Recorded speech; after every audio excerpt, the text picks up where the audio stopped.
কিসে বেবি, চুপ করে আছো কেন? কি ভাবছো?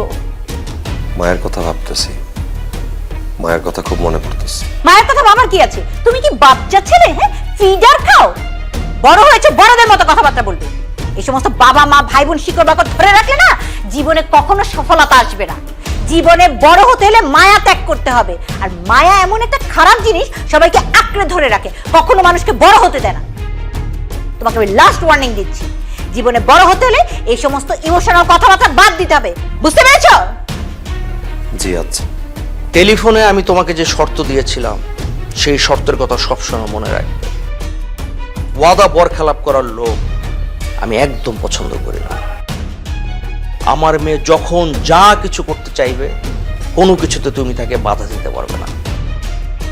আমার মেয়েকে আমি অনেক আদর যত্ন করে বড় করেছি, আর কোনোদিন আমার মেয়ে তোমার নামে যেন কোনো কমপ্লেন না করে। তোমার নামে যেদিন কমপ্লেন করবে, সেদিন তোমার অবস্থা আমি এমন করব যে তুমি তোমার বাবা মায়ের নাম ভুলে যাবে। পাপা, তুমি আবার ওকে ভয় দেখাচ্ছ। ও খুব ভালো একটা ছেলে, আমাকে অনেক ভালোবাসে। ও আমাকে কোনোদিন কষ্ট দিবে না, তাই না বেবি?